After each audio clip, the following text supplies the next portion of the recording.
Eu acho, Bruno, quem sabe a gente dá 2 minutinhos, que já está quase no horário, e aí a gente começa, pode ser? Claro. Vocês têm mais alguém para entrar da banca? Estamos todos aqui. Vocês têm alguém da tua família especificamente que tu Não, não vai? não, a gente já está pronto para iniciar. Tá, perfeito. Então acho que vamos começar então, pessoal. Bom, pessoal, bom dia a todos. Meu nome é Ives Cavalcante Passos, eu sou professor da psiquiatria do Departamento da Universidade Federal do Rio Grande do Sul. É um prazer estar com todos vocês aqui. Hoje a gente vai ter, então, um momento festivo do nosso departamento, que é a defesa de mestrado do aluno Bruno Montesano. O título é sobre prevenção de transtorno bipolar em jovens adultos. Bruno, então a gente vai fazer a apresentação mais ou menos com 30, 40 minutos e depois a gente deixa até 20 minutos para a intervenção da banca. É um prazer ter na banca o professor Marcelo Fleck, do nosso departamento de psiquiatria, a professora Adriane Rosa, que é professora da farmacologia da URGS, o professor Pedro Balester, que é do Hospital Sick Kids de Toronto, e a professora Daniela Tuzi Braga, que é da PUC, aqui do Rio Grande do Sul. Bom, Bruno, passo para ti a palavra para fazer, então, a apresentação. Ok, obrigado, Ives. Eu vou compartilhar a tela aqui com vocês. Ok.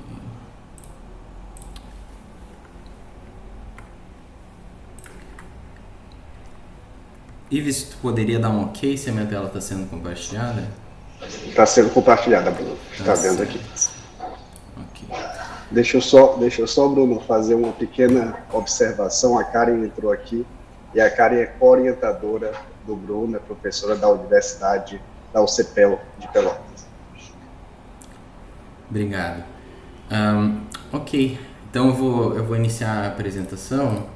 Ela vai ser em inglês, tá? Então, só para não ficar uma quebra assim meio esquisita assim, né? No momento. Mas, então é isso. Good morning, everyone. It is a great pleasure to be here presenting my master's dissertation. I want to thank the examination board for accepting the invite to evaluate this project. And my study is entitled Predicting Bipolar Disorder Incidence in Young Adults Using Gradient Boosting, a 5-year follow-up study. The presentation is going to be structured as the following. So first we're going to define some concepts on bipolar disorder and also machine learning methods. Then we're going to go through the first part of the study on bipolar disorder prediction. We're going to go through the methods that we have used to achieve the results and some of the insights that we got from the analysis. In the second part, I'm gonna talk about some associations on depression severity and some secondary outcomes on functionality and cognition. We're gonna go through the aims and also some of the results that we got in this second part. Then I'm gonna head to the conclusions and some final remarks, and I'm gonna finish it up with some of the achievements that I got during the master's period and some of the next steps for future studies I'm going to share with you all. So starting out, we all know that bipolar disorder is a severe psychiatric disorder from the family of the mood disorders. It has a lifetime prevalence globally of around 2.4%. Of these, 1% are cases of bipolar disorder type 1 and type 2, and the remaining 1.4% are subsyndromal cases. We know that the disease can lead to a reduced life expectancy when in comparison to the general population of around 10 years of decrease of life expectancy. The patients with bipolar disorder, they have a greater number of deaths by suicide, and they have an increased risk for suicide attempts, especially in mixed episodes. And the literature also shows to us that the disease, mainly when we see time of disease, some impairments on functional domains, and also some decline in cognition over time. And bipolar disorder diagnosis faces some challenges, and one of the main ones are diagnosis delay. We know that over 60% of patients with bipolar disorder report 1 to 4 prior diagnoses before their correct bipolar disorder diagnosis. And the diagnosis delay is around 6 to 10 years when we see the studies in the literature. And there are studies that show that a late diagnosis can lead to worse prognosis overall. So specifically, a greater number of hospitalizations, more frequent recurrence of mood episodes, and also an increased risk for suicide attempts, as I said, especially on mixed episodes. And some of the reasons for the delayed diagnosis in bipolar may be a complex differential diagnosis with schizophrenia or borderline personality disorder, or also the differentiation between unipolar depression and bipolar depression, since usually the first mood symptoms of a subject with bipolar disorder, they are depressive symptoms. And also when the subjects are on hypomanic or manic episodes, it is not usual for them to seek for help by a psychiatrist or a psychologist. And we have in the literature a lack of robust neuroimaging or biological markers, and it turns the bipolar diagnosis to a fully clinical based diagnosis.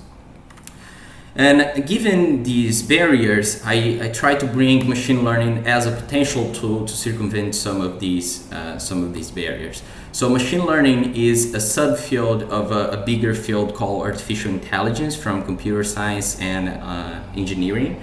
And machine learning aims to build computer systems that can learn from some kind of data in order to make a decision or try to predict something based on the data that we provided.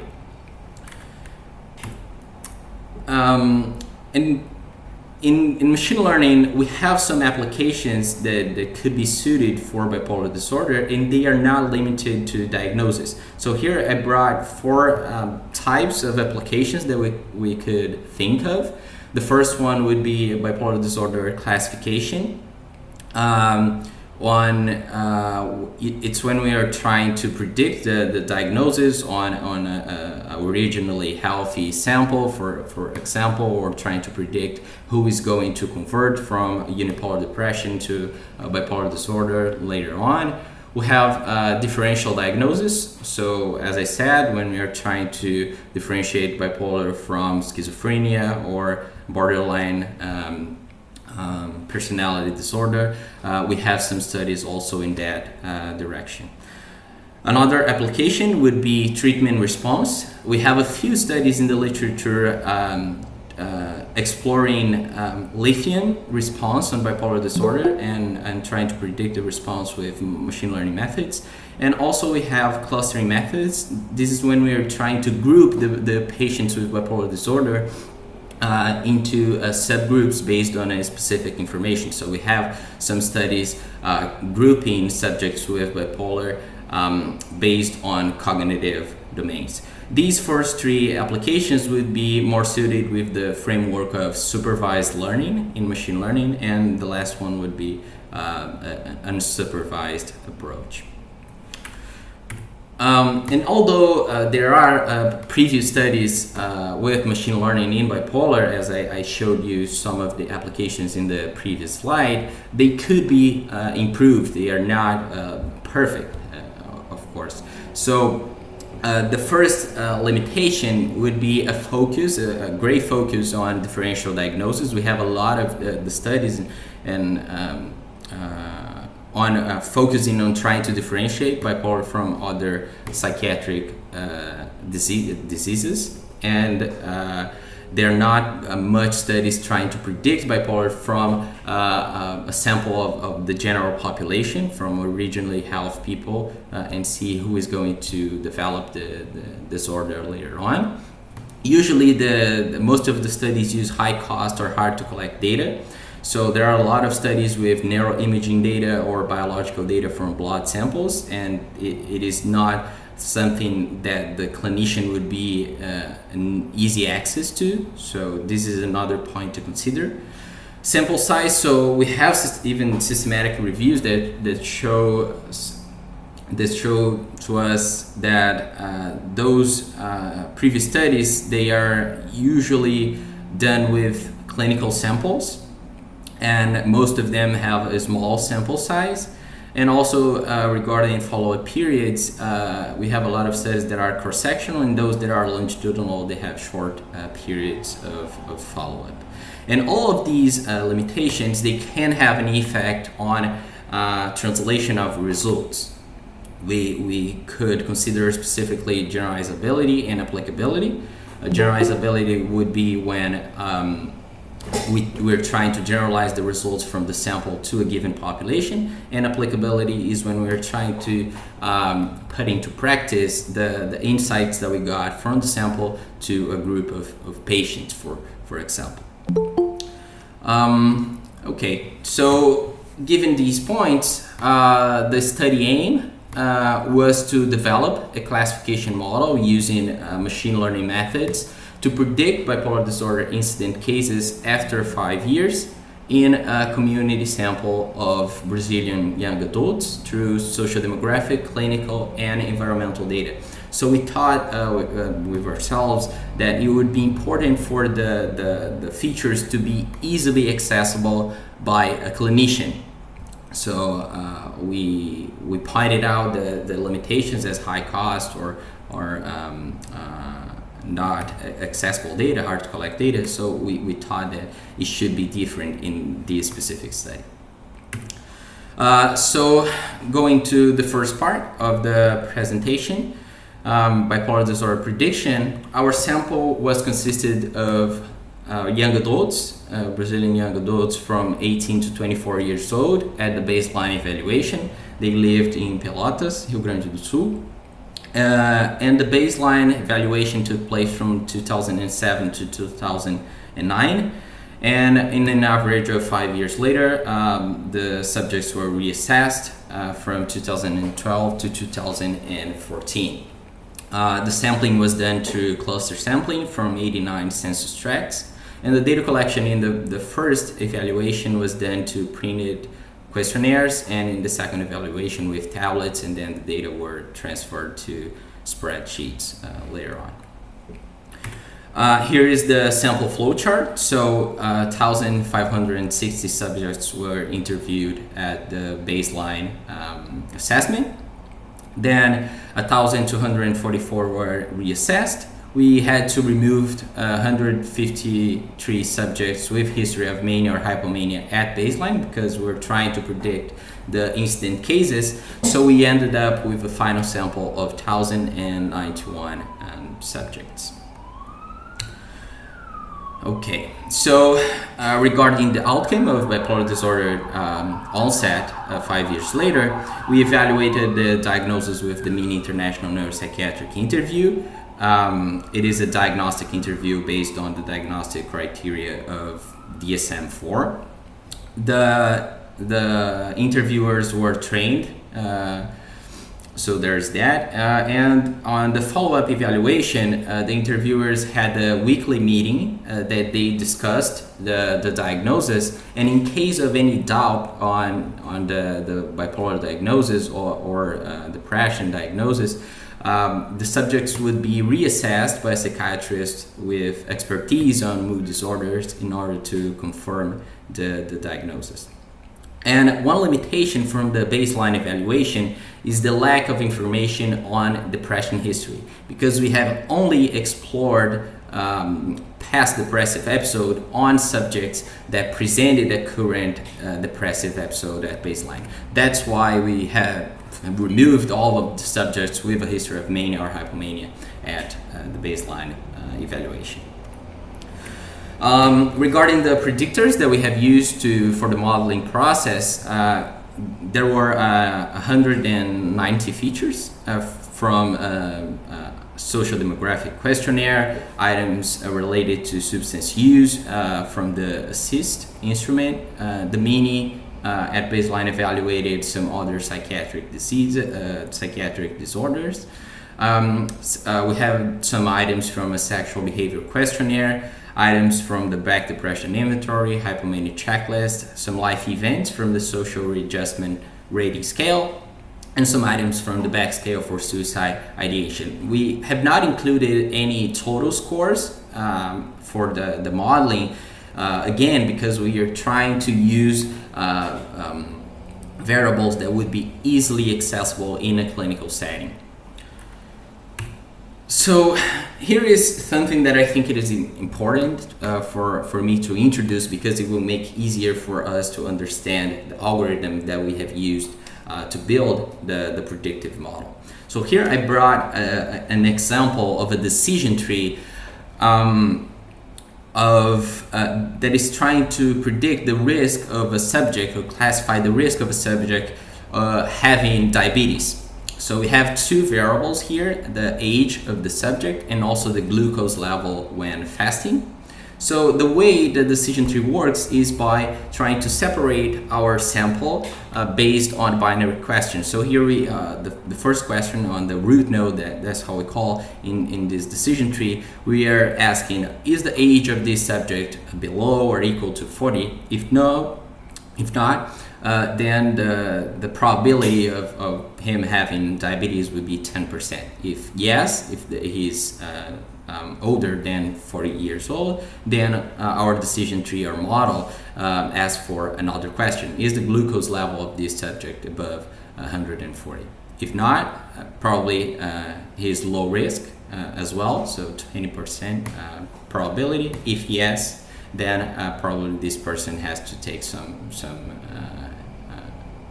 cautions because he has a 70% probability of having diabetes. So that is how a decision tree works. It splits our sample based on some binary questions. And the algorithm that we have used to build our classification model was gradient boosted trees. And they are basically decision trees that evolve over time. So we build a lot of decision trees sequentially, and each tree we hope that it is better than the last tree, because it will be built based on what the last tree got wrong. So we hope that at the end we are going to have a lot of decision trees. The last one would be better than the previous one, and at the end we will have a boosted model, a more robust model, a better model based on all of those decision trees. So that's the algorithm that we have used to build the classification model. And here is the modeling pipeline that we have used. So how do we guide the data? So we follow the traditional machine learning pipeline. We first have our full data set. Then we split part of this data set for a testing set, part of this for a training set. Then we apply a process called cross-validation, where we have some pre-processing, an algorithm for feature selection, another for oversampling, where we are trying to handle the class imbalance, the difference between the positive and negative instances. Then we apply our algorithm, the XGBoost. This is an implementation of the gradient boosted trees that I showed you. And then at the end we have our predictive model. And then we apply this model to our testing set that was separated from the beginning in order to estimate some performance metrics. So accuracy, sensitivity, specificity, etc. And we used a method called Shapley values in order to assess variable importance. Okay. So heading to the results that we got, our incidence rate was 4.49%. So 49 out of the 1,091 subjects presented bipolar disorder onset 5 years later. Here is two curves. In the left, the ROC curve, and in the right, the precision recall curve. And based on these results, we got an overall good performance with an ROC area under the curve of 78.6%. But if we see the value here on the precision recall AUC of 20.8%, it is a really low value, and it probably indicates that we got a lot of false positives in our based on our model. So although we had adequate overall performance, we had a hard time predicting the subjects with bipolar disorder. Our model got a hard time getting the patterns associated with the bipolar disorder directly. Now on some results on variable importance, depression-related features were the most influential factors for the model predictions. So here we can see the top two features were two depressive symptoms, the subject feeling like a failure and also the sadness symptom. And here we interpret the plot with values above 0 being risk factors and below 0 they would be protective factors. So here we see as the intensity of the depressive symptoms increase, there is a threshold where those variables turn into risk factors. And the other variable that we can point out would be having a depressive episode at baseline was also associated with an increased risk for the bipolar disorder onset later on. We had also some other factors that were related to bipolar disorder onset prediction 5 years later. So we can point out specifically self-reported stress problems, self-confidence, lifetime cocaine use as a risk factor, and also lower socioeconomic status. But we thought with ourselves, what about features not directly associated with mood? So we saw that our top 3 features in this main model were features directly associated with depression. So this is even a thing that Dr. Fleck stated at the qualification exam. Could we consider like depressive symptoms as risk factors? So we actually built this model. We built a model with the removal of all mood-related features. We removed all items from HCL, the hypomania checklist, HCL 32, and the back depression inventory. So 56 features were excluded, and we have used the same protocol as the main model to build this supplementary model.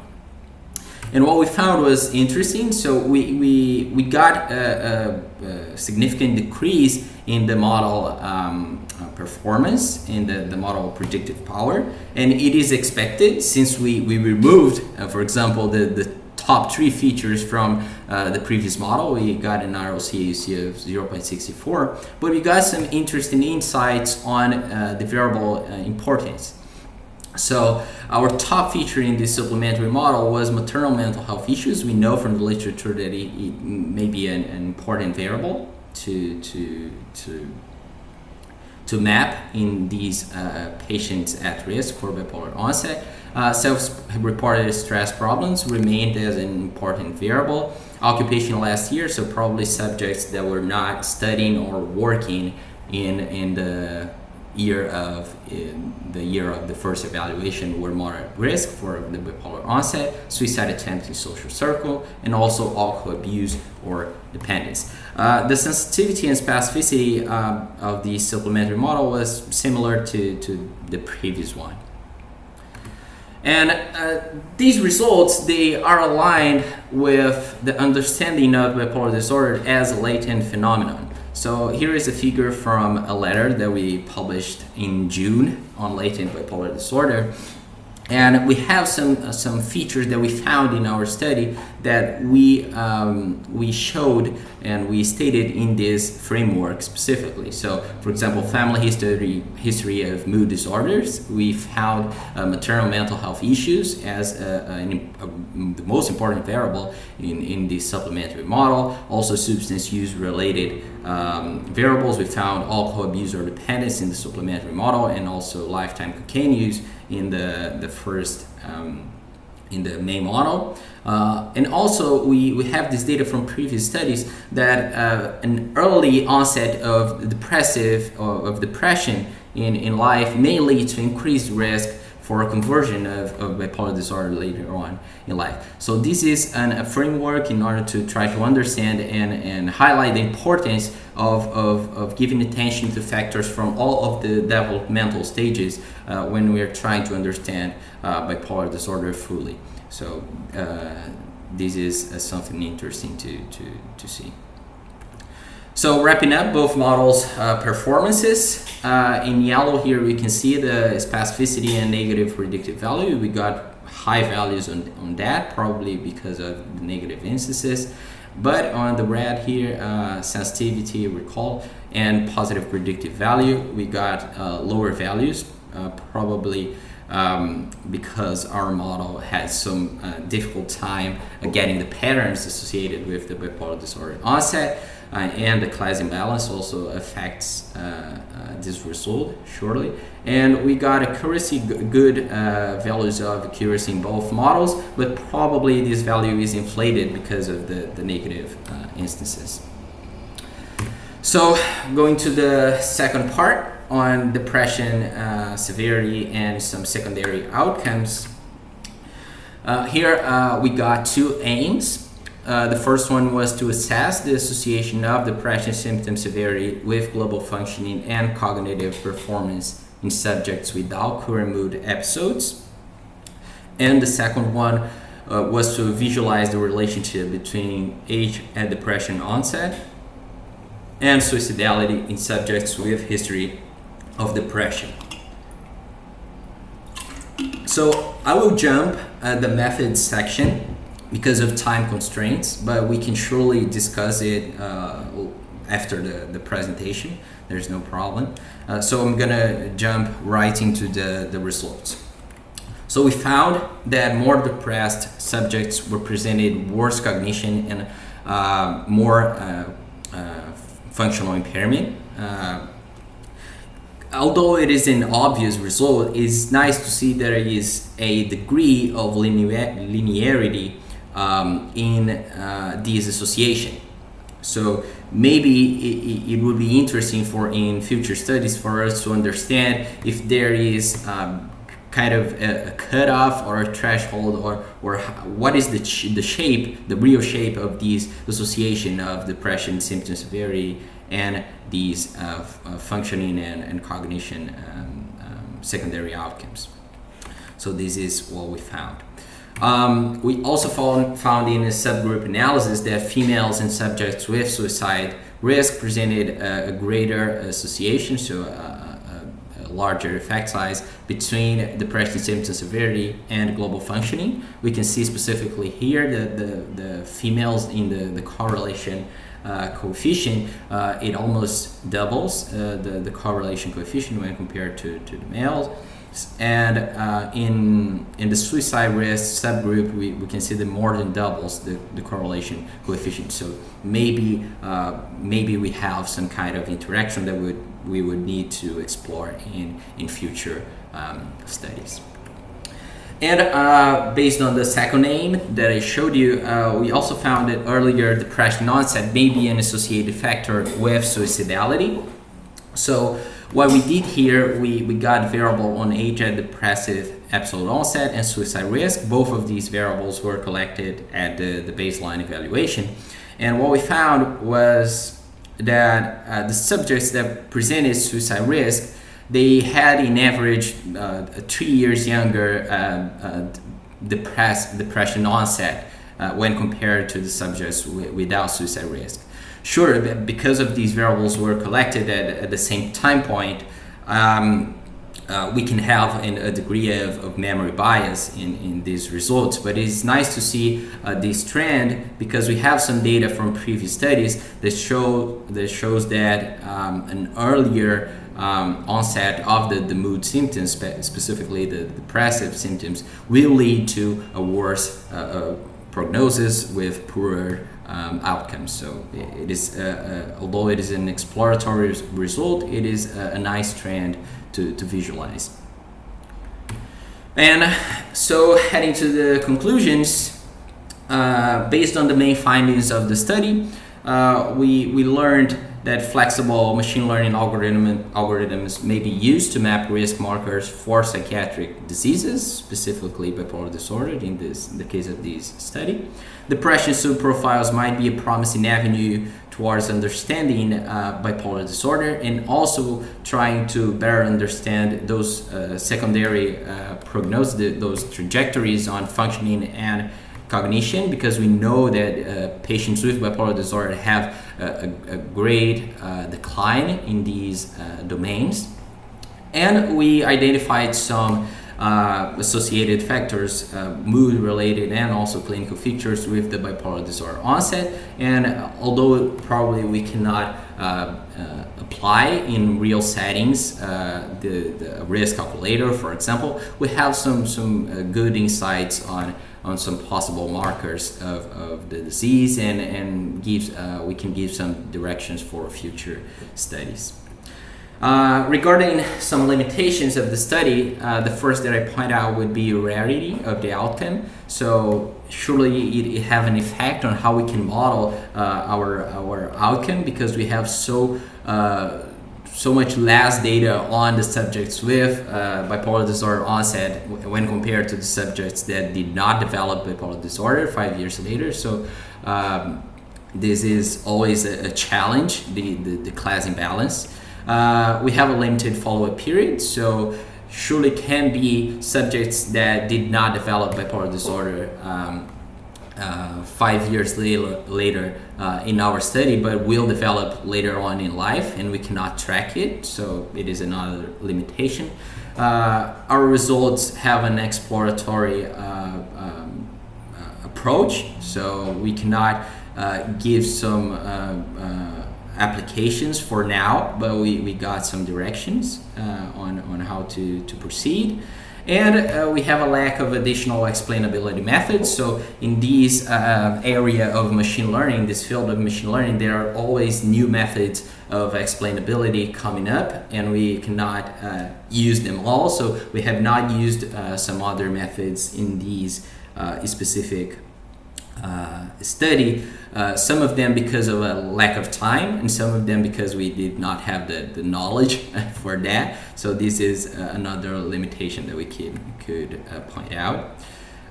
For future perspectives, I want to highlight the importance of researching on markers, protective factors, and also risk factors in other developmental stages for bipolar disorder, since we are trying to study more on that latent bipolar disorder framework.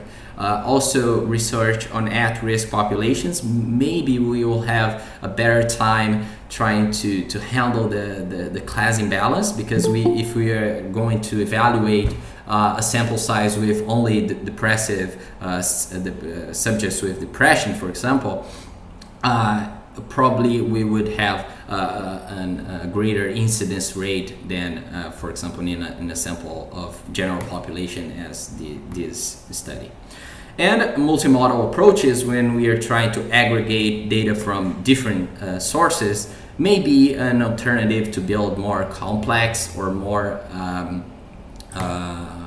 robust models. Not for applicability purposes, but trying to better understand the etiology of the disease. So when we aggregate clinical data, neuroimaging data, biological data, sensor data, for example, maybe we can bring some insights from here as well. So just finishing with some achievements and next steps. So what did I achieve in the period of the masters? So I got 8 accepted or published papers, 7 unfinished or submitted papers, 3 national book chapters, 2 international book chapters, 4 awards, 2 being from the Brain Congress from 2022 and 2023. A more recent one was at the annual conference of the International Society for Bipolar Disorders, where I got the Best Poster Award. And recently I got an award from ITEX, a Canadian research organization, for a 3-month internship at the McMaster University with Professor Benicio Frey. And I got 10 abstracts at scientific events, 2 lecture invitations, and I also offered an introduction to art course for the members of our research group, and I'm currently an assistant editor at the Brazilian Journal of Psychiatry.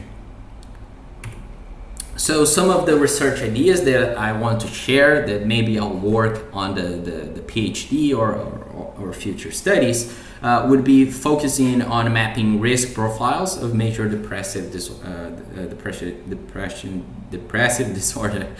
patients.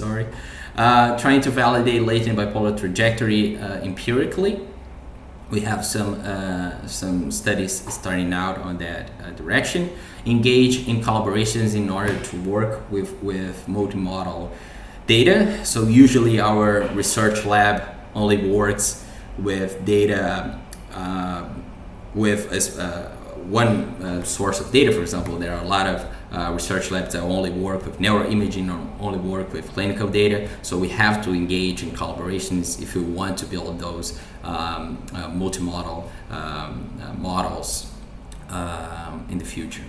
And also exploring mood outcomes using a dimensional approach, because there are some times that maybe we have some limitations in our study design or some aspects of the methods that we're trying to employ, but maybe we can have some rich insights if we think about the way we're trying to represent some of the outcomes. So always when we're trying to model the psychiatric disorders, we're using a categorical representation of the disease, but maybe if we try to make the computer system try to capture patterns associated with a dimensional representation, it would capture with a better granularity than when we use categorical representation. So this is another thing for us to think about when we're trying to research on mood disorders. So here are my references for the presentation. And I just want to thank you all for your attention, and I also want to thank to the colleagues and mentors that made this work possible. So thank you all. Muito obrigado, Bruno, pela excelente exposição. A gente vai passar agora, então, para a admissão da banca. Bom, pessoal, como é de praxe, no nosso PPG, a gente começa pelo membro mais externo. Então, eu vou começar pelo professor Pedro Ballester. O professor Pedro Ballester é das Ciências da Computação, fez o doutorado na McMaster University, nessa interface entre inteligência artificial e saúde mental, né, e atualmente tem uma posição no Sick Kids Hospital, em Toronto. Pedro, 20 minutos. 20 minutos só para mim? 20 minutos, eu acho que para o debate teu e do Bruno. Ah, tá, beleza. Não, é que eu fiquei na dúvida se era 20 minutos cada um ou todo, tranquilo. Beleza. Primeiro, parabéns a todos os envolvidos aí nesse trabalho. Eu conheço o trabalho aí da Karen também, do Ives, e sei o quanto vai nesse esforço. Mas, bom, isso a gente pode falar dessa parte legal depois, mas eu tenho algumas perguntas aqui para ti. No geral, clarificar um pouco algumas coisas que eu não entendi. Em relação na escrita, tá? Quando a gente está vindo nos trabalhos anteriores, eu acho que tem duas coisas ali que faltam entrar um pouquinho mais de detalhe. A primeira é tentar dar um pouco mais de contexto aos trabalhos não de ML, tá? Então, eu vejo que o contexto que tu dá é muito focado nos trabalhos que são de ML. Eu tenho um exemplo, por exemplo, no meu campo, eu estava fazendo uma coisa usando ML e tinha outra pessoa fazendo exatamente a mesma coisa sem ML. e os trabalhos eram absolutamente relacionados, mas nenhum estava o outro, né? Sim. Porque a gente não estava trabalhando no mesmo campo, Exato. né? Então me parece que o teu trabalho também tem esse viés de silo, né? Em que o ML fica como a parte principal, enquanto na verdade a tua contribuição principal na saúde mental, né? Embora os métodos sejam, né, talvez a maior parte do teu trabalho em si. E aí, durante as discussões desses papers, agora voltando para os ML, quando tu vê, por exemplo, tu vê uma acurácia de 98% em um dos papers que tu está citando, né? Eu sei que é difícil de pegar um paper, citar ele e falar esse trabalho está incorreto, ou Sim. tem algum problema. Eu entendo que isso é complicado, mas no momento que tu cita um paper que tem 98% de acurácia, eu acho que tem algum nível ali de contexto que tu tem que dar, que pode ser que tenha uma acurácia inflada, pode ser porque essa metodologia, porque daí eu olho o teu trabalho logo depois e tem, sei lá, 80, 75, 65%, tá, mas esse trabalho anterior tinha 98%, então onde é que tá, né? Mas é que eu conheço aquele trabalho, então eu sei que o teu trabalho tá metodologicamente mais correto, entende? Então, eu acho que isso aí foi uma parte que falta nesse contexto. Tá, mas agora a pergunta, se isso está tudo anotado no teu PDF. Quando tu faz a validação cruzada, tá entrando no método já, depois dela tu tá treinando o modelo final com todos os dados que entram todos os dados de no treino? Sim. Tá, perfeito. E aí com isso, aí tu treina esse modelo com os hiperparâmetros, os melhores hiperparâmetros que eu consegui na validação, eu treino o modelo final em cima de todas as observações de treino. Sim. Tá, perfeito. E aí me fica a dúvida, tu tá usando o Boruta e Rose, né? Existe aí quando os papers são um pouco mais focados em conferências de computação, né? Tem um foco de que tem que ser explicado o porquê, né, de que isso está sendo usado. Eu acho que talvez isso seja algo relevante conforme tu vai subindo no fator de impacto das publicações, né, que é claramente uma crescente que tu tá tendo, e que eu acho que essa barreira em breve vai chegar, que tu tem que mostrar que cada parte daquele teu pipeline faz sentido. E Rose e Boruta eu quase nunca uso. E por quê? Porque eu nunca peguei um caso em que eu acho que eles realmente contribuíram, tá? Mas aí isso a gente geralmente chama de ablation studies, né? Tu pega uma parte, tu remove e aí tu mostra que a tua acurácia não muda, o que ela muda em relação a cada parte que foi removida. Eu acho que isso é uma parte importante do trabalho e do trabalho daqui para frente, pensar nesse contexto de toda parte que tu adiciona ao pipeline, principalmente partes opcionais, não como partes como, por exemplo, validação cruzada, né? Que essa parte é essencial, Sim. Mas as partes opcionais que tu demonstre que elas são importantes e que essa decisão realmente afeta o resultado final. Okay. Né? Aí, nesse contexto, me vem uma pergunta sobre o Rose, tá? Que quando tu tá usando o Rose, tu usa ele dentro da validação cruzada? Sim, ele faz o oversampling apenas nos folds de treino, né, em cada validação, em cada rodada da validação. Em cada fold tu faz oversampling dentro do fold? Não, dentro ou tu faz antes? Não, é dentro do conjunto de training folds. Tá, então tu tem 70% pro treino, né? Ok. E aí tu vai fazer validação cruzada. Sim, vou ter, né? Isso, vou ter os 5 folds desses 70% do full dataset. Tá, e aí em cada um desses folds tu roda o Rose. Ou tu roda o Rose nos 70% iniciais? Essa é a minha dúvida. Não. Dentro da validação. dentro da validação. Tá, beleza. Tá, não, perfeito. Não que isso fosse afetar dramaticamente, eu acho que não afeta os resultados, mas é só em questão de... Mas eu gastei bastante tempo procurando sobre isso, assim, porque tem muito material, tem muita coisa que não tem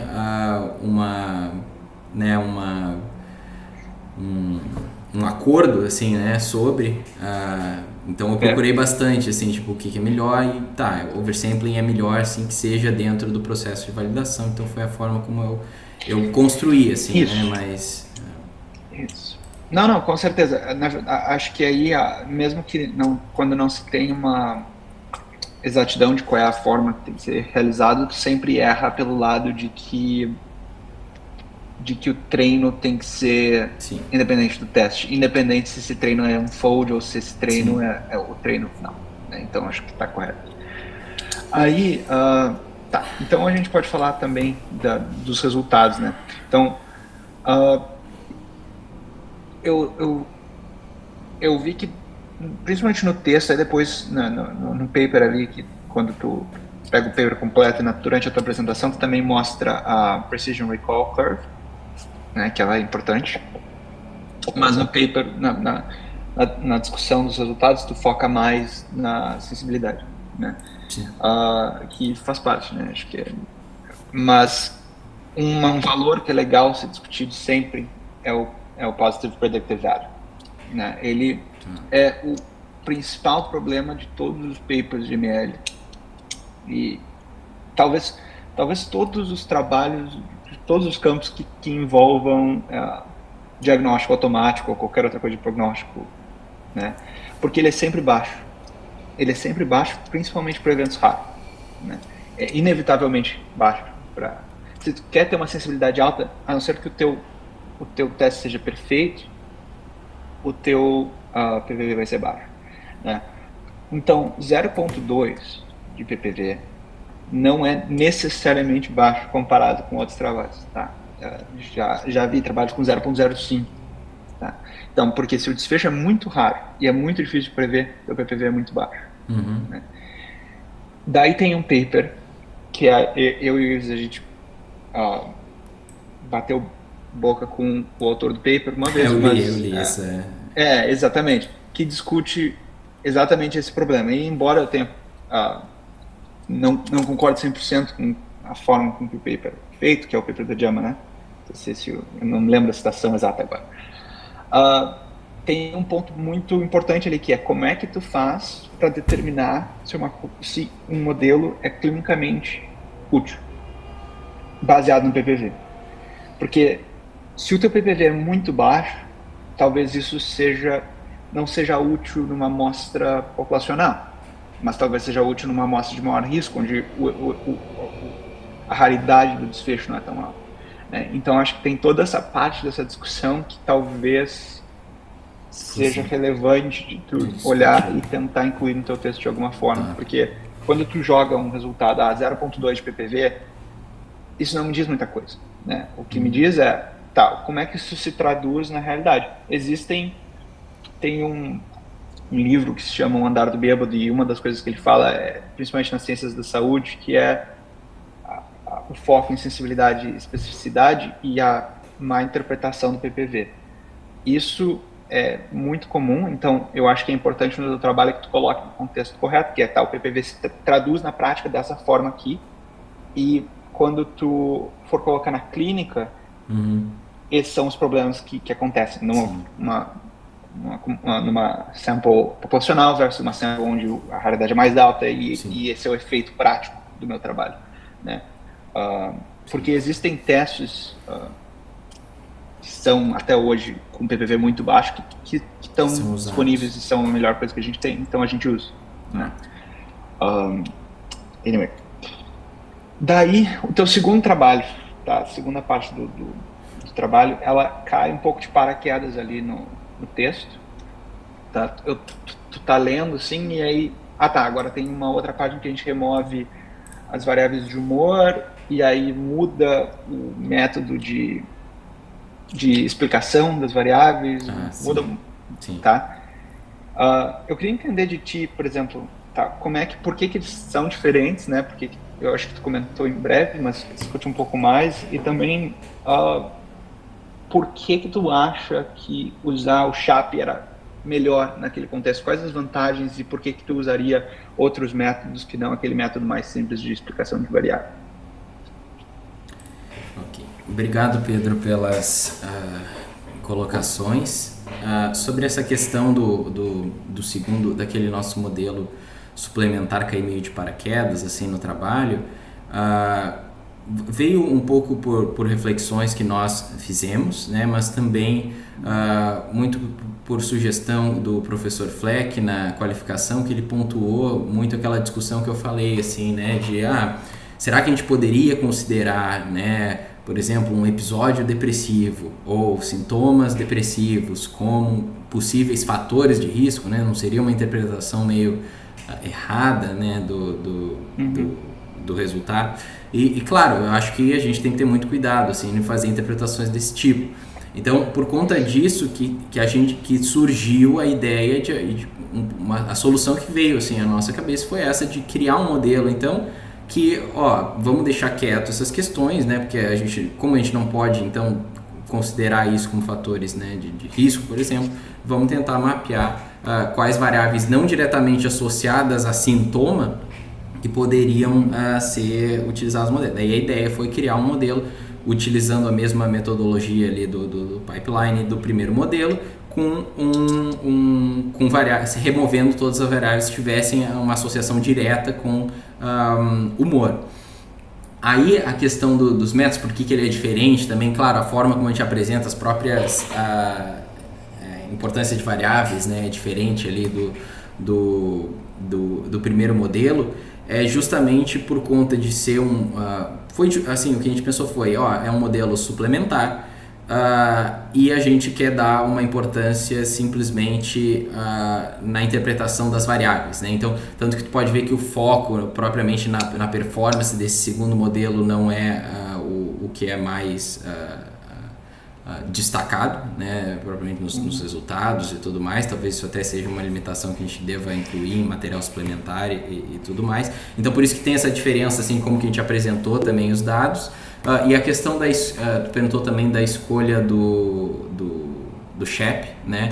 A gente quis utilizar o SHAP justamente porque a gente sabia que tinha algumas variáveis, por exemplo, os próprios sintomas, né, que tinham certa granularidade, e a gente gostaria de tentar entender essa associação entre a intensidade de alguma das variáveis que a gente vai ter no modelo, caso elas sejam relevantes, e como que isso poderia ter um efeito nas predições ali do modelo. Então é por isso que a gente usou. E aí, claro, eu pontuei aquela questão, não usamos métodos mais complexos para a interpretação de variáveis, né? Isso eu até tive uma conversa contigo mesmo quando foi ao Brasil, né? Que tu me sugeriu alguns métodos, até o SHAP pesado, onde a gente consegue ter alguns insights melhores e tudo mais. Aí eu até pontuei ali algumas das razões, né? Por mesmo falta de conhecimento para a implementação de alguns daqueles métodos, né? Mas a utilização do SHAP foi justamente por isso, porque a gente sabia que tinha algumas variáveis que não eram necessariamente só dicotômicas, e a gente queria tentar conseguir visualizar a granularidade dessas associações entre as predições e os valores das variáveis. Então, por isso que a gente usou o método.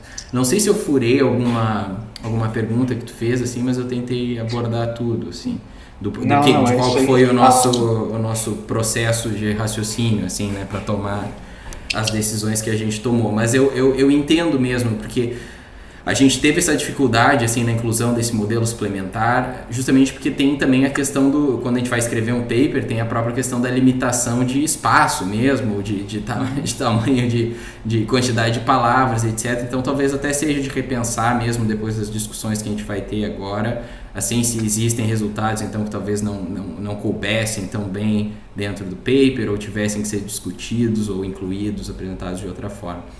Mas obrigado pelas sugestões. Então, só para clarificar, eu não discordo da importância desse resultado, tá? Eu acho que ele é legal, acho que eu concordo com a ideia de que algumas dessas variáveis talvez não sejam... nessa parte do pensamento do que é fator de risco ou não, né? Que talvez não valha ser incluída. Eu concordo com esse pensamento. A questão é como é introduzido no texto. Parece que assim, a gente fez esse resultado, aí a gente tira as top 3 e aqui está o outro resultado. Essa explicação não parece ter sido tão boa no texto quanto tá me dando agora. É mais ou menos esse o ponto, assim. Embora, né? Aí tu entra na parte das regressões lá. Também eu acho que entra um pouco muito rápido. Né? Até o SHAP também entra muito rápido. Não tem assim, o SHAP funciona mais ou menos dessa forma, tá aqui. Ou aqui é como é que tu interpreta esse gráfico de forma, parece um pouco rápido comparado com o quanto tu botou de esforço na explicação, por exemplo, da XGBoost, tá? E eu diria que a explicação de variáveis é mais importante do que explicar o modelo. Sim. Tá? Mas aí também sou eu, né? Sei lá, talvez você pense diferente. Eu queria que nessa parte de regressão, eu acho que é muito legal esses gráficos que tu gerou e talvez fosse interessante também ver o comportamento do modelo nesses casos, né? Porque ali tu está fazendo, por exemplo, comparação de severidade com variável X, né? Algumas variáveis diferentes. Como é que as predições do modelo se relacionam com uma variável de severidade? Como é que as predições... E aí talvez entrar na questão dos teus falsos positivos, né? Esses falsos positivos que tu tem, eles são aqueles que não poderiam ter sido previstos. Severidade é muito alta, a severidade é muito baixa, talvez alguma coisa que te dê uma ideia do porquê que o teu modelo está errando naqueles casos.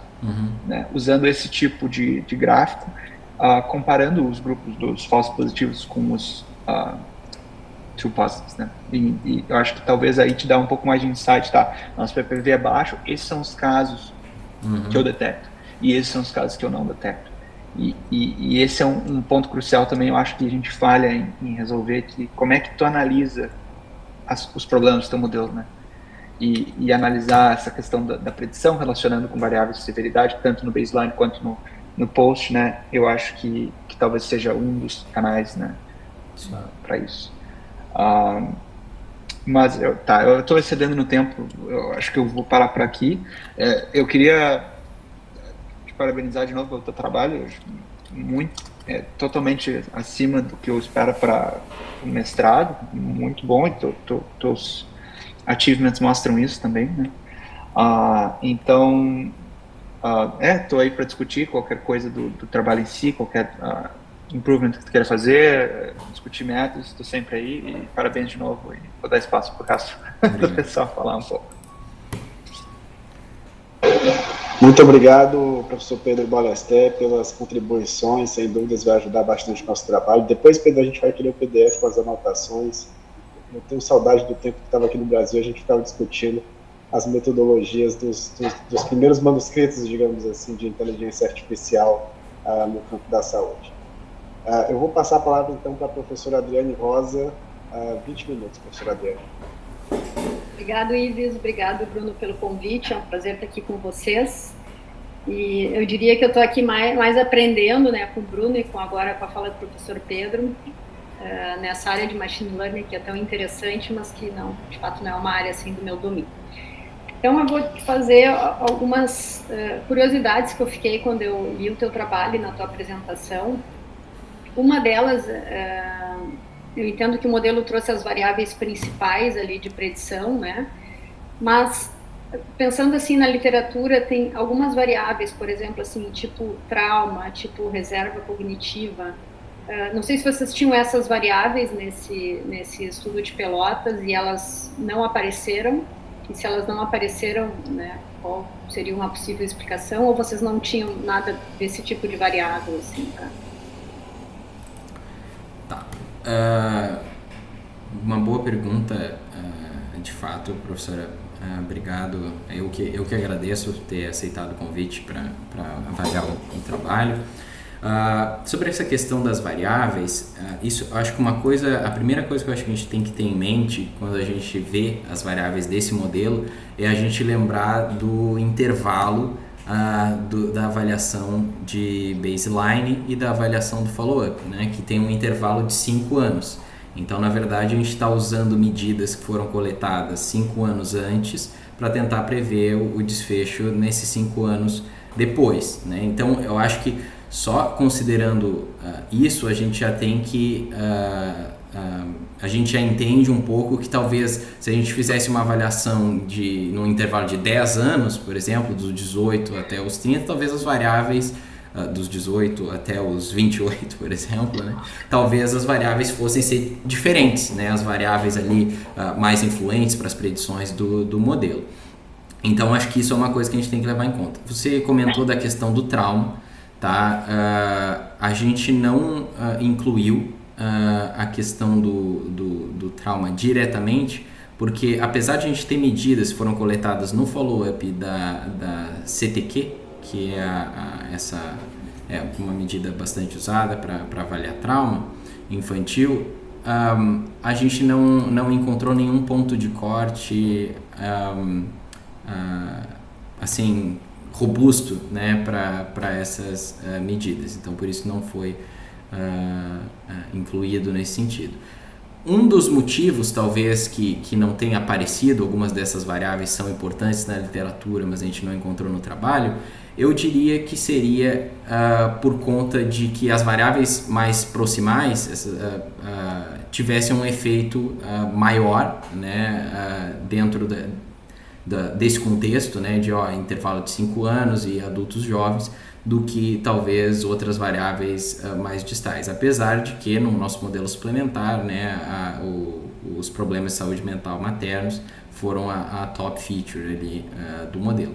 Então, eu acho que isso varia muito de estudo para estudo, por isso até que eu destaquei ali nas minhas conclusões, que eu acho que o foco em avaliar fatores em todos os estágios desenvolvimentais é importante justamente por isso, né? Porque a gente não vai conseguir em um estudo unicamente, né, conseguir mapear todas as variáveis que são relevantes para aquele determinado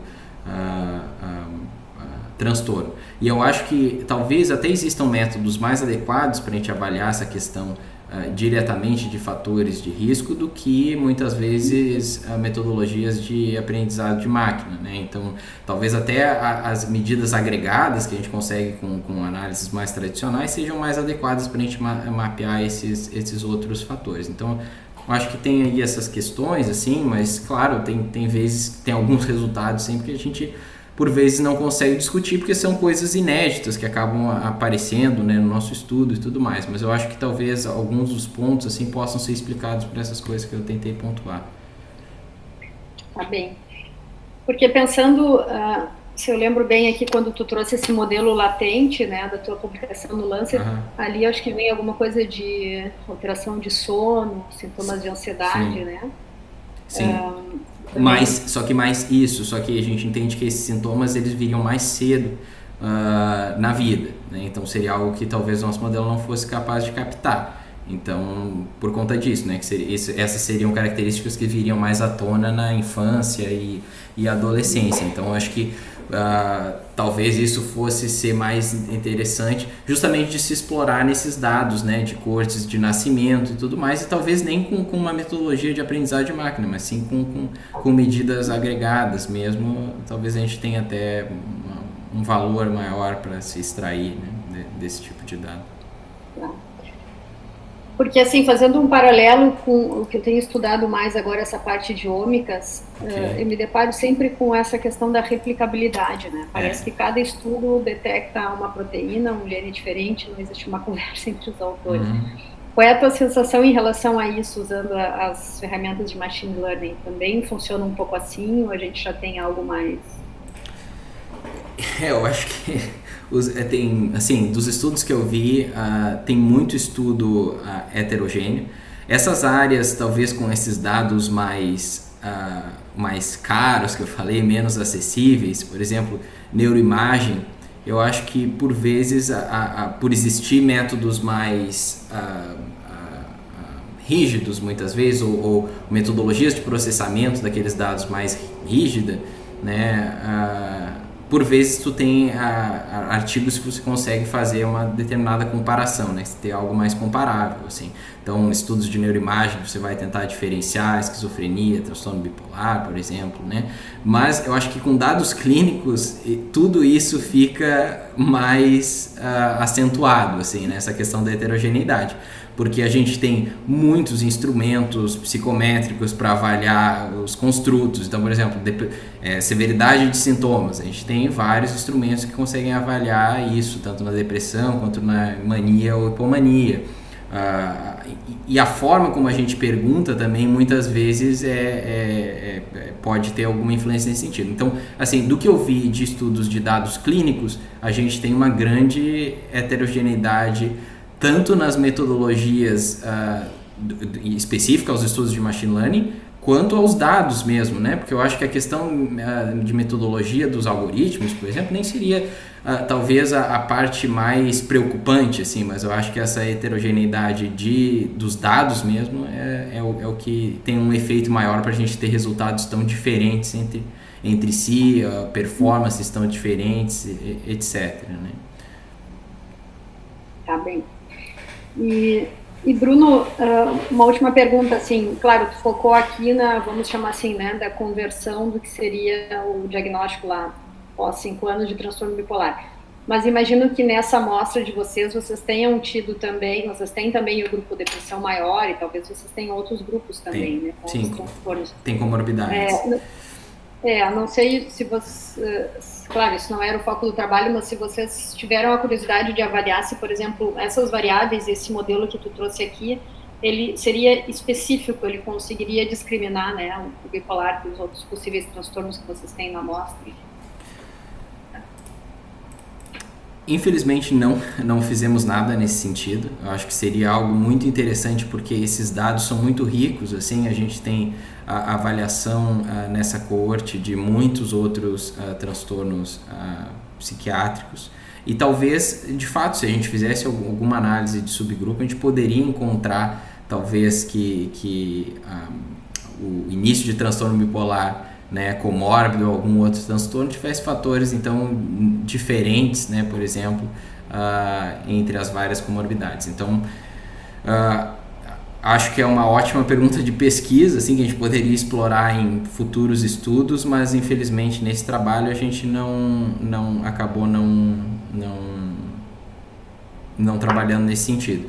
Talvez isso possa ter tido também um efeito de além de talvez o modelo não ter tido tanta capacidade de capturar, né, os fatores específicos, né, ao transtorno bipolar, mas a gente teria um N muito reduzido se a gente tentasse pegar só os casos puros, né? Então, por vezes a gente pode também ver como um ponto forte, né, que os nossos controles não eram 100% saudáveis, né, até porque teve gente também que tinha ali era uma instância negativa, né, para o início de transtorno bipolar, mas que tinha diversos outros transtornos, né? Então isso também pode ser visto como um ponto positivo, assim, né, nesse sentido. Mas isso seria algo muito interessante de explorar em futuros estudos.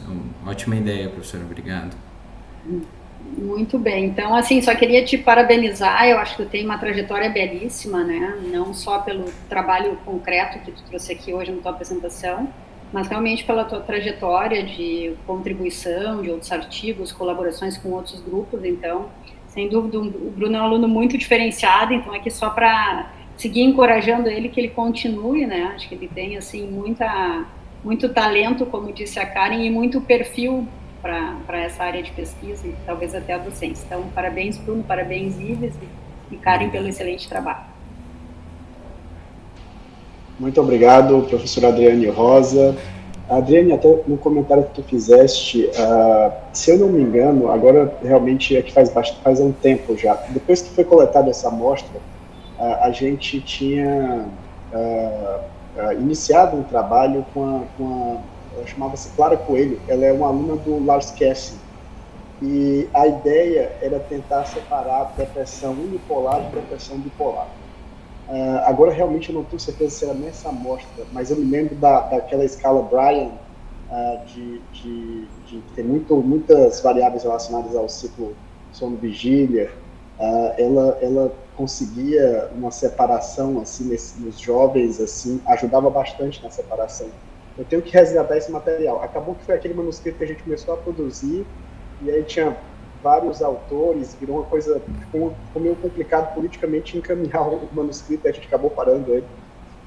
Mas, puxa, a gente tem que retomar, eu acho que com a chegada do Bruno, é uma ideia, Bruno, que a gente tem que se debruçar, né? Talvez até o primeiro fosse separar a bipolaridade de depressão bipolar, ou então, quem sabe, até ver a questão da esquizofrenia, qual é a prevalência, não me lembro exatamente no banco, mas também seria outro ponto interessante. Muito obrigado, professor Adriano. Eu vou passar a palavra para o professor Marcelo Fleck, professor titular do Departamento de Psiquiatria. Bom, primeiro, obrigado aí, Bruno, Ives, Karen, enfim, pelo convite aqui de estar nessa banca. E eu vou começar, talvez, por esses comentários gerais aí que tanto o Pedro quanto a Adriana já fizeram, assim, em relação ao objetivo, né, de uma dissertação de mestrado e o quanto o Bruno, né, só para deixar isso bem claro, assim, né, realmente é uma dissertação que vai muito além, né, dos objetivos de uma dissertação de mestrado. E eu tive a oportunidade de ver a tua discussão com o Pedro, né, um especialista no assunto, né, o quanto tu te apropriasse do método, né, eu e o Adriano não somos nativos aí nesse tema, assim, né, mas a tua argumentação, as coisas que o Pedro te trouxe como especialista, o jeito que tu respondesse a tudo isso, nos dá uma ideia do quanto isso está introjetado, assim, né, tu saísse do mestrado com uma habilidade, vamos dizer assim, né, de um método, né, que tu está conhecendo e tu vai te ser útil para o resto da vida, vamos dizer assim, né? Então é um mestrado de excelência, assim, né? Tu realmente está preparado, né, para analisar dados utilizando esse modelo, enfim, né? Isso vai certamente te ajudar muito aí para muita coisa ao longo da tua vida, né? Então, eu ia fazer também, pena que a Karen saiu, né, porque eu ia fazer um elogio a ela também, né, quer dizer, Brunos surgem porque existe um ambiente, né, boas sementes germinam porque tem um chão bom, vamos dizer assim, né, quer dizer, o Pelotas, né, toda essa tradição em pesquisa, não é por acaso que saem Brunos de lá, vamos dizer assim, né, eu acho que isso é um elogio ao contexto, né, que o Bruno foi criado, vamos dizer assim, né? Além dos muitos méritos pessoais dele, assim, né? Então, esse elogio aí, né? E o Ives também como orientador, enfim, né? de aproveitar uma pessoa que eu também tive contato, a oportunidade de interagir com o Bruno numa análise de dados, uma aluna minha, quer dizer, então, realmente o Bruno é um aluno diferenciado, vamos dizer assim, né? E eu acho que isso aí, ele se diferenciou também por esse contexto que ele nasceu e viveu aí, né? Bom, mas assim, então o que eu vou trazer agora são comentários menores, vamos dizer assim, né? Mas já que o objetivo aqui é a gente discutir coisas, né? Então eu vou começar, Bruno, pelo título da tua dissertação, né? Eu não sei se por um título da tua dissertação ele não está, porque o título é um jeito de atrair leitores, vamos dizer assim, né? E no momento que tu bota um gradient boosting no título, eu acho que, claro, quem é especialista da área vai logo se atrair pelo assunto, mas como a maioria não é, vamos dizer assim, aquilo vai meio assustar o leitor comum, vamos dizer assim, né? Então, eu não sei se vai de tu ficar num título mais amplo mesmo, de inteligência, né, machine learning, alguma coisa assim que isso talvez atraia mais do que o gradient boosting, que eu acho que não é um título geral, assim, né? Até quem vai fazer uma busca lá nas dissertações, no Lume, não sei o que mais, né? Então eu pensaria num título menos específico ali, né? Okay. Talvez só tirar substituir por machine learning, alguma coisa, né? Inteligência de... enfim, ou em português o termo, né? Mas sair do gradient boosting, né? Bom, um outro comentário geral aí do formato da tese, né? Normalmente as nossas dissertações de mestrado, elas têm uma introdução, né? um aprofundamento do método ali, e depois o resultado é o próprio artigo, vamos dizer assim, né? Na verdade, tu fizesse mais, assim, né? tu passasse dessa exigência e tu fizesse um pouco num formato mais antigo, que foi descrever várias coisas sob a forma de dissertação e apresentar o artigo como anexo, vamos dizer assim, né? Mas, enfim, então, só para dizer que tu fizesse mais do que precisava, na minha maneira de ver aí, em relação à apresentação dela, né? Bom, dentro de detalhes, assim, né, Bruno, na tua introdução tem algumas coisas que eu acho que vale a pena dar deixar um pouco mais preciso, assim, né? Quando tu está descrevendo transtorno bipolar, tu coloca, por exemplo, que episódios maníacos e hipomaníacos são caracterizados e descreve os dois como sendo juntos, assim, né? Então talvez diferenciar, né, o maníaco e outro maníaco. Uma outra imprecisão, né, é que tu colocasse ali na sequência, diz que os episódios depressivos são presentes apenas nos quadros de bipolar tipo 2, né? Então também é uma imprecisão, vamos dizer, na verdade são nos dois, né? Mas enfim, são detalhes, mas eu acho que vale a pena isso ser corrigido, vamos dizer assim, né? Depois, o que eu achei, assim, vendo a tua apresentação me pareceu, isso é frequente, mas, assim, que ela ficou muito mais concatenada do que o texto da dissertação. Isso vale para ti, mas isso é humano. Quando a gente vai preparar a dissertação, a gente vê que podia ter escrito de uma outra maneira e melhora na apresentação. Então, as coisas estão mais concatenadas na tua apresentação do que na tua dissertação, porque eu achei que tu dedicasse muito tempo da tua introdução a descrever o transtorno bipolar, chegasse a apresentar uma figura mostrando a transcrição do DNA para o RNA, que são coisas muito específicas, vamos dizer assim, quando talvez o foco da tua introdução teria mais do que tu fizesse na tua apresentação, né? Do papel do machine learning para acrescentar na questão do diagnóstico, né? Como os preditores tradicionais, né, mais clínicos funcionam mal, né? Quer dizer, talvez isso seria o foco mais da tua introdução do que é transtorno bipolar, vamos dizer assim, né? Mas, enfim, a introdução hoje em dia é algo secundário numa dissertação. Eu só estou te comentando, já que a minha função aqui é comentar, eu estou comentando, mas isso não... O importante é a produção, o teu artigo, são coisas menores aí, né? Bom, dentro dessas questões menores, em vários momentos do texto, tu apresenta machine learning em português, depois tu usa em inglês, assim, talvez uniformizar, assim, ou fala tudo sempre em inglês quando usar, ou tudo em português, né? Talvez em português seja mais, já que o texto é em português, optar pela língua de Camões aí na dissertação, vamos dizer assim, né? Mas enfim, eu acho que é importante ter uma coerência, né? Ou bota de um jeito, ou bota de outro o tempo todo, né? Certo. Bom, algumas coisas que eu vou comentar, tanto a Adriana já comentaram, em relação aos teus objetivos, vamos dizer assim, né? Eu acho assim que o teu objetivo geral, né, que foi desenvolver aquele modelo preditivo, né, e depois os teus objetivos específicos, todos eles concatenados com esse objetivo geral, com exceção do objetivo D, né, que é mapear efeitos preditores mais importantes em pacientes com transtorno de humor referentes a desfecho secundário de funcionalidade e cognição. Eu acho que, na verdade, são dois, esse teu artigo, vamos dizer assim, eles são dois artigos, vamos dizer assim. Eu achei difícil concatenar essa segunda parte, que é interessante, vamos dizer assim, né? Mas ela é uma análise que não tem a ver com machine learning. Ela muda a análise, muda o foco, né, para correlacionar a depressão com outras variáveis, que é muito interessante, mas eu acho difícil, ele fica meio... o Pedro comentou um pouco já isso, assim, né? A gente vai lendo, de repente tem uma quebra, vamos dizer assim, né? Porque muda o objetivo, muda, né? E eu não sei se não fica mais fácil fazer dois artigos, vamos dizer assim, né? Fazer um só do modelo preditivo, assim, né? E depois discutir essa questão de depressão, sintomas depressivos no baseline e 5 anos depois, vamos dizer assim. Eu acho que tu fica com mais liberdade de não precisar encaixar as duas coisas, né? Então fica mais como uma sugestão, né? Porque para integrar, né? Porque eu acho que talvez o foco, na minha maneira de ver desse artigo, é um pouco em cima desses dois modelos preditivos, um que inclui transtorno de humor, sintomas de humor, né? Que é uma discussão conceitual, vamos dizer assim, né? porque assim, aquilo que a gente discutiu na tua exame de qualificação, e até eu fico contente que serviu, né?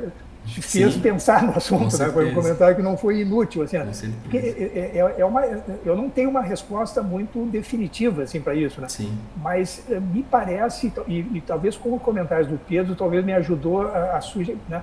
Porque dependendo da onde está sendo usado esse modelo preditivo, talvez essas variáveis de depressão possam ser úteis mesmo, né? Sei lá, na comunidade, vamos dizer assim, né?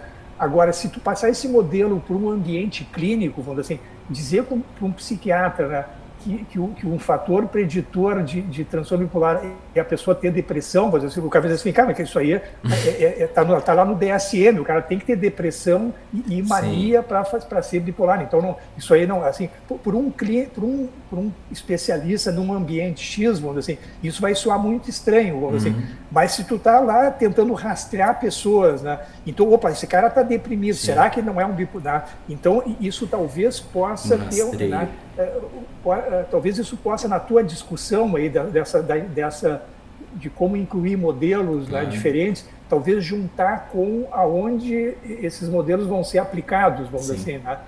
E eu até achei, assim, esse modelo sem os sintomas de depressão misturados, eu achei muito impressionante. Sabe que eu gostei mais como clínico, vamos dizer assim, do segundo modelo, né, que mostrou uma série de fatores de risco preditores mesmo, que vai para outros transtornos mentais, né? E que talvez tenha um papel mais na questão de uso de substância, que talvez possa diferenciar outros.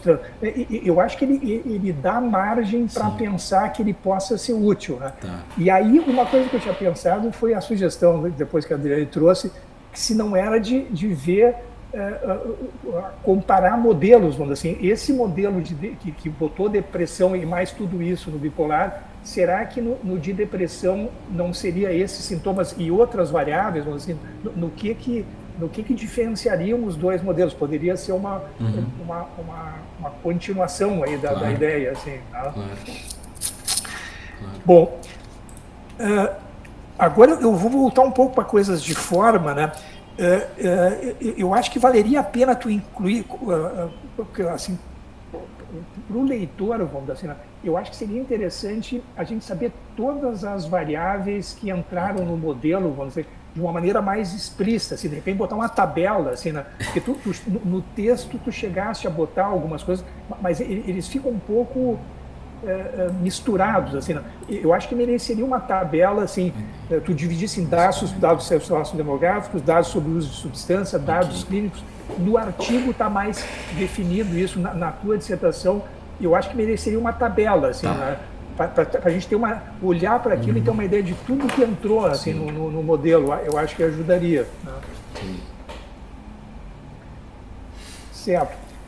Uma coisa também de detalhe, nas tabelas, né? Algumas tabelas tuas, o título está misturado com comentários, vamos dizer assim, no título da tabela, né? Talvez seja de separar, assim, botar o título e botar com uma nota de rodapé, algumas coisas que estavam como título, assim, tá? Sim, acabaram ficando uns títulos grandes, assim, né? Isso, né? E já com comentários, assim, sobre o que está sendo na tabela, assim, né? Então, eu acho que separar uma coisa da outra ali.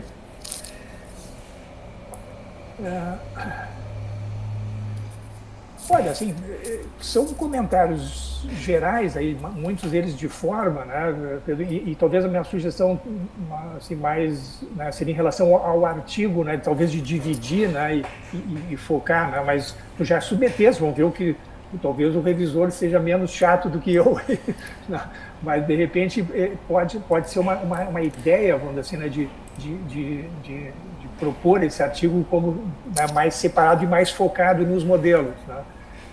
E no mais te elogiar, assim, né, Bruno? Eu acho todo o que tu fizesse aí durante o mestrado, aí, a quantidade de coisas que tu te envolvesse, né, que mostra mais uma habilidade tua aí como pesquisador, que é, enfim, trabalhar com diferentes grupos, né, ser uma pessoa de muito fácil convívio, é muito agradável trabalhar com o Bruno, assim, né? Então, essas coisas também contam, né? Isso aí certamente vai te ajudar aí para fazer a tua carreira aí de pesquisador, que a gente vê que tu e tu tem jeito para coisa, vamos dizer, né? Tu é uma pessoa que tem talento, a gente vê que tu, tá? Eu acho que essa tua experiência fora do país agora certamente vai te agregar, vai te abrir ainda mais horizontes aí pela frente, né?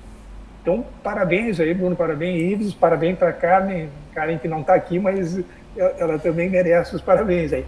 E só um comentário, ela não está, assim, embora ela até tenha sido mencionada como orientadora em vários momentos, no documento oficial ela não está, só esse registro, vamos dizer, eu sei que tem algumas formalidades aí para ser co-orientadora, mas só para deixar isso, no teu agradecimento tá ali como co-orientadora, mas no corpo assim, da dissertação não só está o Ives como orientadora, só isso tem que ver como é que formaliza isso, né?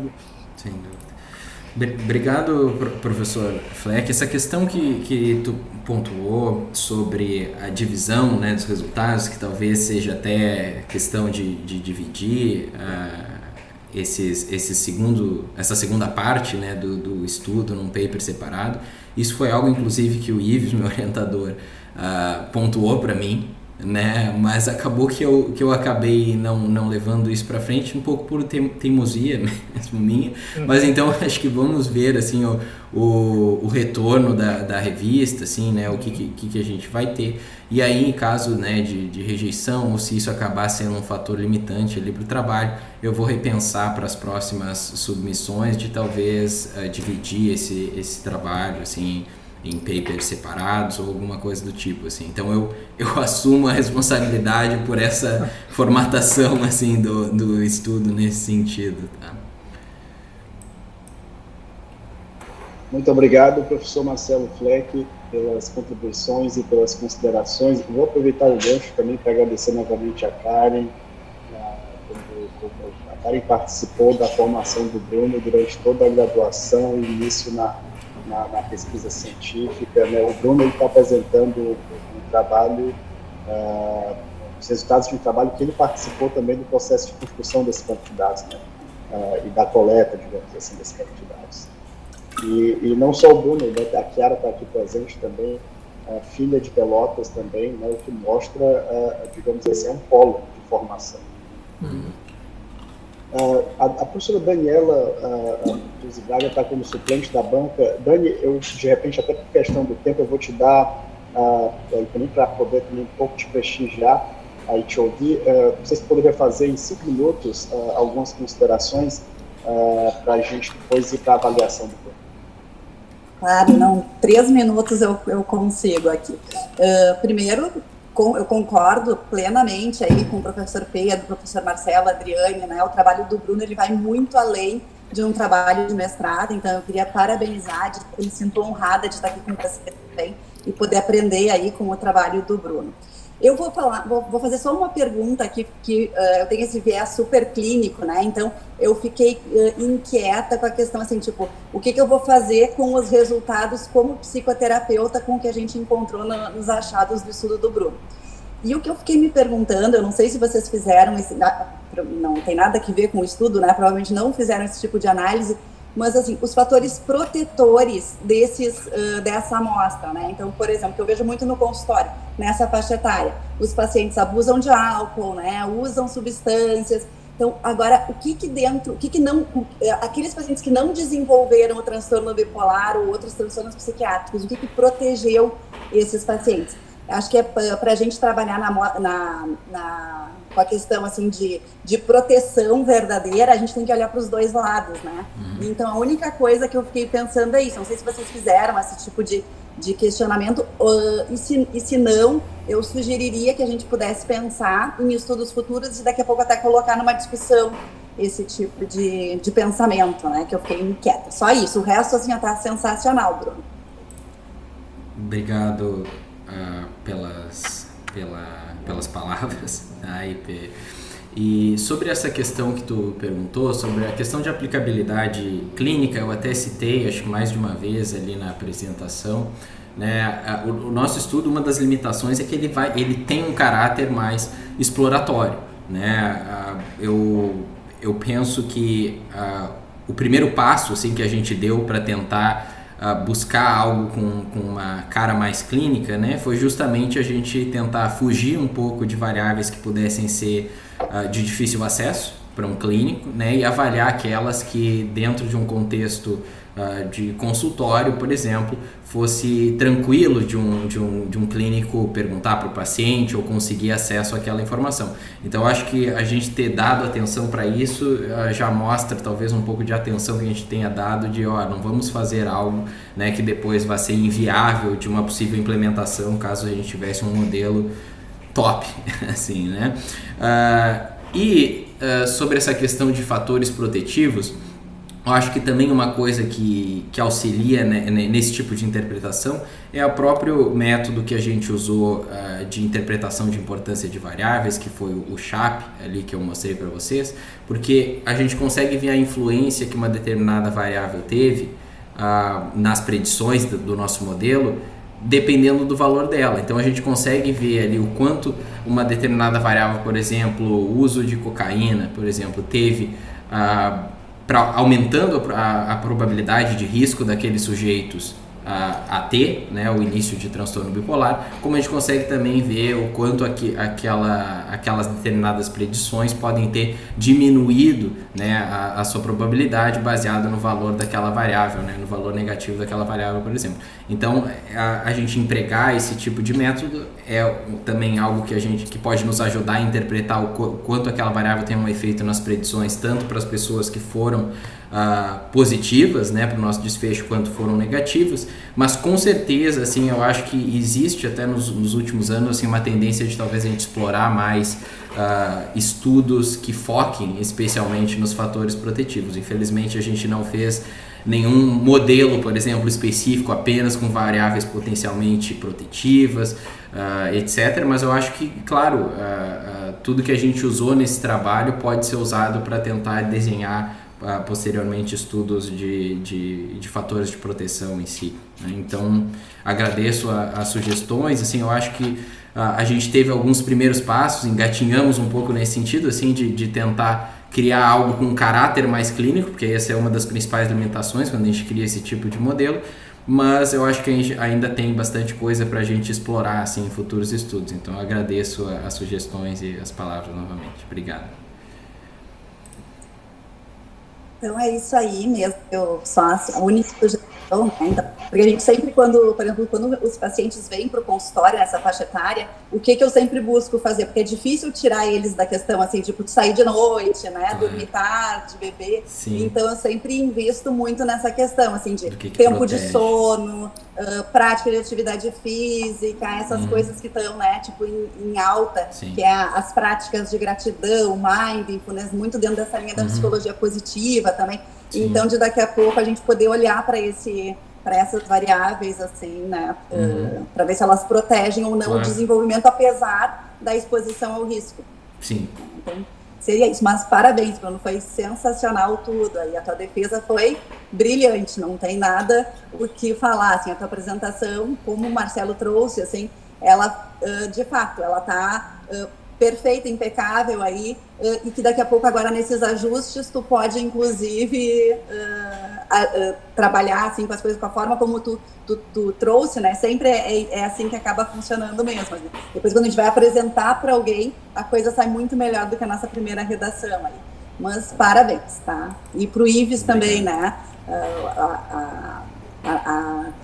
Esse dom que o Ives tem também de caçar talentos, né? Então, isso é a questão também do poder do orientador aí, né? Então, parabéns, Ives, sensacional a orientação aí e o que tu vem fazendo, a trajetória do Bruno, parabéns para todos. Muito obrigado, professora Daniela, pelas sugestões, pelas observações e pelas palavras também. Pessoal, a gente vai agora para o momento da avaliação do Bruno. Eu enviei para os membros da banca um novo link ali, deve estar no Google Agenda de vocês. De repente eu vou enviar também aqui na chamada, aqui no chat. E aí a gente basicamente vai sair aqui dessa chamada e ir para essa nova chamada. Eu vou pedir para o Bruno e para os demais participantes aqui permanecer na chamada enquanto a gente faz a avaliação.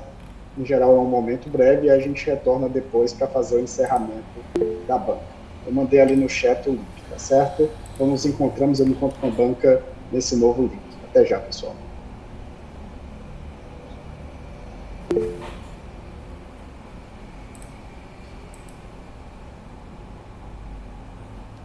Aê, Bruno, parabéns. Obrigado. Eu mandei mensagem lá no grupo pra você te dizer. É sempre muito bom te ver brilhando, assim, sabe? Apresentando e falando e ver a empolgação que tu fala sobre os temas do teu estudo. Sempre dá um friozinho na barriga, mas faz parte.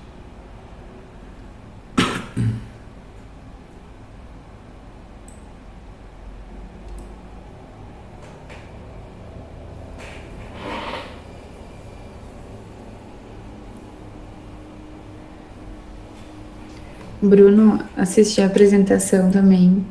Arrasou. Parabéns. Valeu, Respondeu Camila. as perguntas de uma maneira muito... Pareceu muito tranquilo, assim, e assertivo. Gostei bastante da apresentação. Eu tenho que entrar naquele outro link, né? Tem, acho que tem, Dani. Só que eu não sei onde é que tá. Tá aqui, eu mando novamente. Manda no meu WhatsApp. Não, tá aqui, ó. Aonde? No chat. Tá, mas ai meu Deus do céu, mensagens, onde é que é? Aonde, Bruno? Tá, eu te mando no WhatsApp, peraí. É, melhor.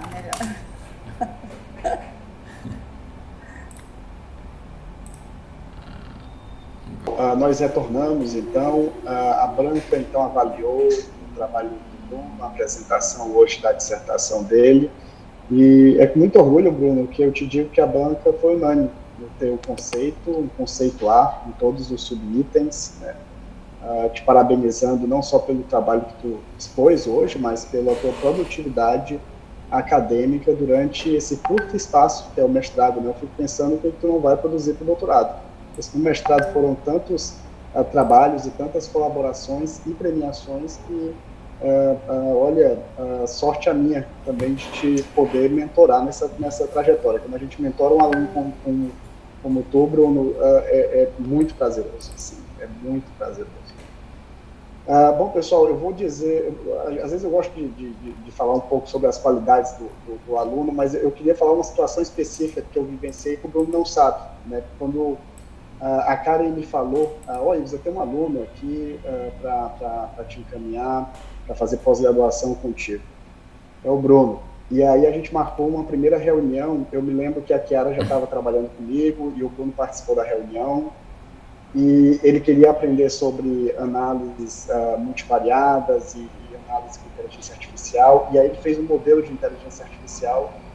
E aí a gente começou a discutir e eu fiquei impressionado, porque eu pensava que ele era das ciências da computação e ele não era, ele era da psicologia. E aquilo ali já me deixou assim, eu disse, puxa, mas como é que ele conseguiu, sendo da psicologia, e na ocasião eu não sabia se tu tinha interagido ou não com alguém das ciências da computação, chegar nesse nível de compreensão, porque isso exige um autodidatismo muito grande.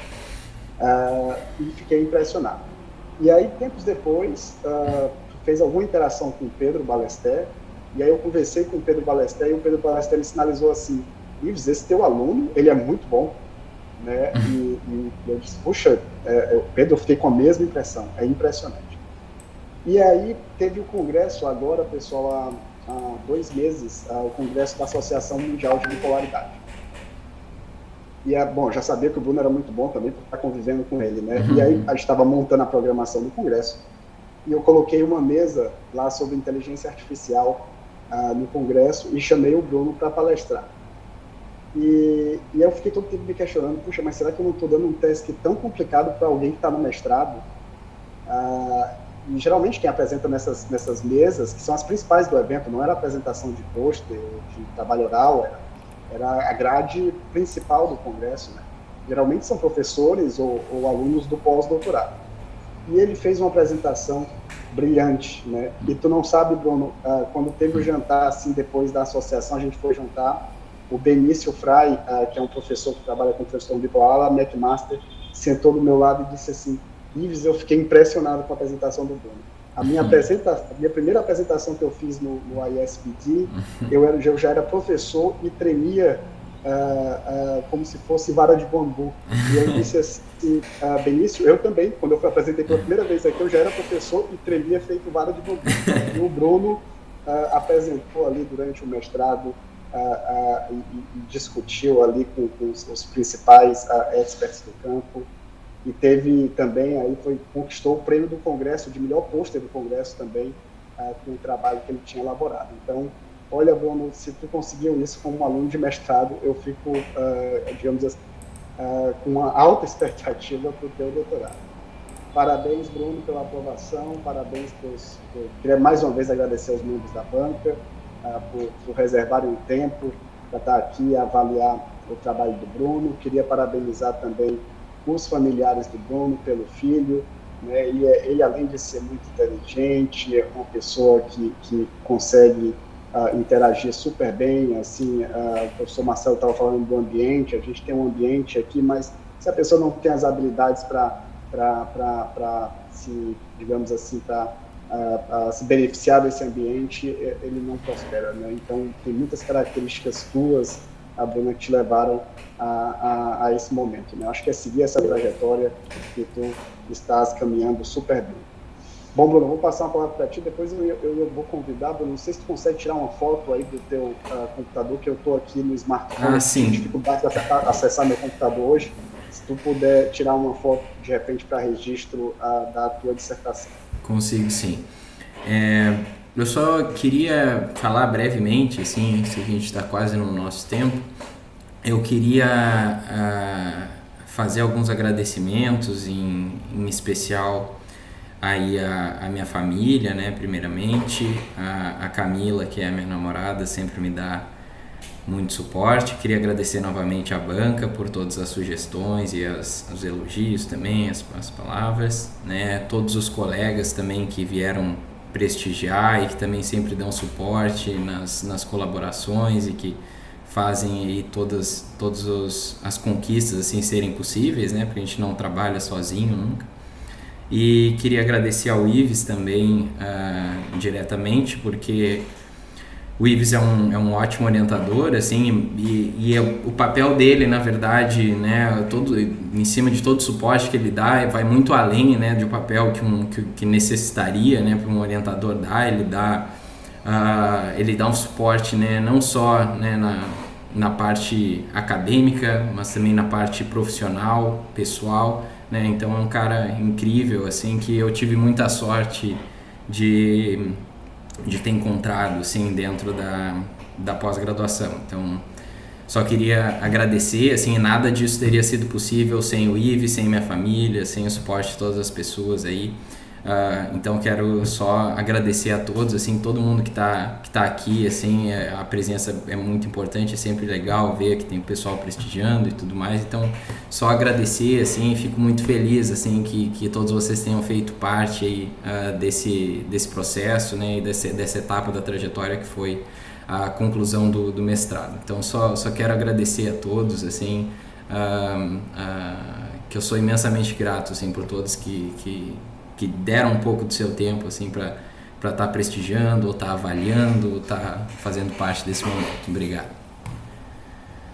Eu vou agora pedir que quem quiser abra a câmera para a gente tirar uma foto. Então, deixa eu botar a configuração do Meet aqui para pegar todo mundo. Aqui. Aí. Tá. Então Tá, todo mundo abrindo a câmera. Tá, vou tirar uma fotinha aí. Mais uma, que agora o pessoal vai abrindo aos pouquinhos. Peraí. Mais uma. Cada vez abre uma, tô tirando várias. Aí. Acho que foi, pessoal. Obrigadão, tá? Por todos. Obrigado, Bruno. Vou por encerrado, então, pessoal, essa apresentação. Um bom final de semana a todos. Tchau, tchau. Tchau, tchau. Parabéns, Bruno. Parabéns, Valeu. Bruno. Obrigado.